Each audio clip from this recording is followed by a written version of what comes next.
tonight, I'm making tacos. I got a salsa, I got a medium, use a mild if the kids are fussy. Just a Greek style yogurt or sour cream, and because I don't eat a whole lot of dairy, I've got some coconut yogurt. It's actually nice and kind of sweet. Grated some cheese. On the fish tacos, I don't mind a bit of mayo. I like to use some Japanese mayo. Grated coleslaw, easy. Smashed a couple avos up. Here we got some refried beans. Just chuck them in the microwave. It's about half a can. Chuck it in the microwave.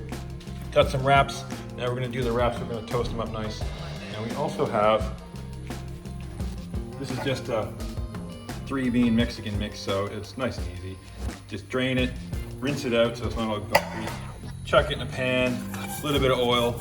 You give it a little flip, and they actually kind of like split open. They pop open like popcorn, so they're all fluffy on the inside, and you can kind of get a crispiness on the outside. Now this pan, I got on just medium heat, but I just get it so the pan's heated through. And I throw those in there, and it'll just get really nice. So a little bit crispy, but soft and move around. Now, you can use a chicken, beef, pork, whatever you want to use, jackfruit. But tonight, I've got some Jamie Oliver crispy fish.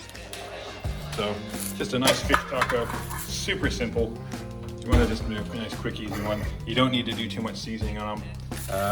And the trick is, I found, whenever I'm doing anything in the oven like that, it's a fan-forced oven, but just give it a little bit of a blast at the end on really high heat, and it just adds a nice crispiness to it. So we'll start getting these sizzling. They're starting to get nice and toasty. And then I'll put some together.